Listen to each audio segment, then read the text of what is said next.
Hello and welcome back to my channel.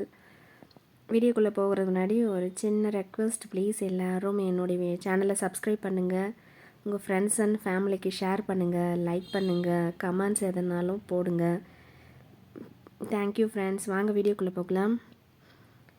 வீடியோக்குள்ளே போகிறதுக்கு முன்னாடி ஒரு சின்ன இன்ட்ரோ, அதாவது பைமோட் அப்படிங்கிற மொபைல் ஆப் பற்றி பார்க்கலாம்.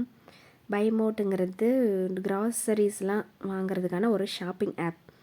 அதாவது ஆன்லைனில் பர்ச்சேஸ் பண்ணுறோம் இல்லைங்களா, அமேசான், ஃப்ளிப்கார்ட் இந்த மாதிரி, அதே மாதிரி இதுவும் ஒரு ஆன்லைன் ஷாப்பிங் ஆப்பு.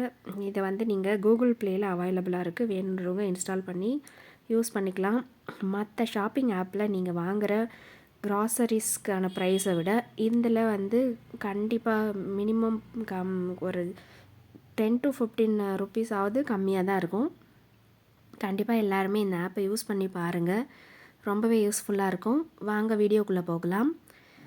நான் வந்து சத்து மாவு கஞ்சி எப்படி செய்கிறதுன்னு தான் காமிக்க போகிறோம். ஒரு 2 ஸ்பூன் சத்து மாவு, நான் மன்னா ஹெல்த் மிக்ஸ் தான் எடுத்திருக்கேன். அது கூட தேவையான அளவு சர்க்கரை, நமக்கு உங்கள் ஸ்வீட்டுக்கு ஏற்ற மாதிரி சர்க்கரை போட்டுக்கோங்க. கொஞ்சமாக உப்பு போடுறேன், ஏன்னா உப்பு போட்டால் தான் வந்துட்டு ஸ்வீட்டை வந்து தூக்கி கொடுக்கும்.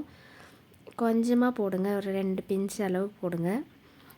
அதுக்கு நடுவில் வந்துட்டு பாலில் வந்து நான் அடுப்பில் காய வச்சுருக்கேன், அதை காமிக்க மறந்துட்டேன். பால் அடுப்பில் கொதிச்சிக்கிட்டு இருக்கு. இதை வந்து பபிள்ஸ் இல்லாமல் சின்ன சின்ன கட்டியாக வரும் இல்லைங்களா, அந்த மாதிரிலாம் இல்லாமல் நல்லா மிக்ஸ் பண்ணி எடுத்துக்கலாம்.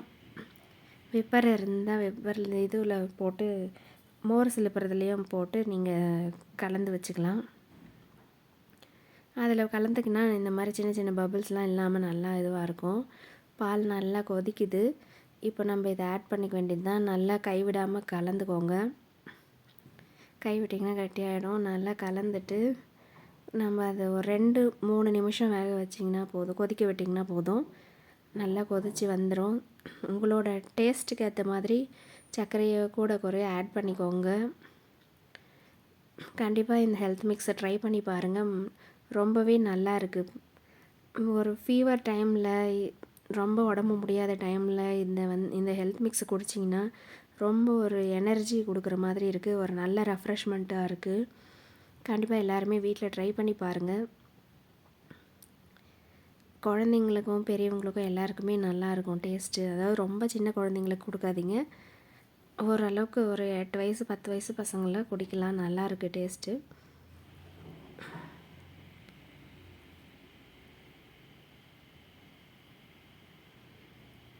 ஒரு 2-3 கொதி வந்ததுமே நிறுத்திடலாம். ரொம்ப கொதிக்க வேண்டியதில்லை, ஏன்னா வந்து சத்து மாவு பண்ணுறவங்க ஆல்ரெடி அது எல்லாமே வறுத்து தான் பண்ணியிருப்பாங்க இல்லையா, அதனால் ஒரு கொதி வந்து தான் ஆஃப் பண்ணலாம், அவ்வளோதான், முடிஞ்சுது.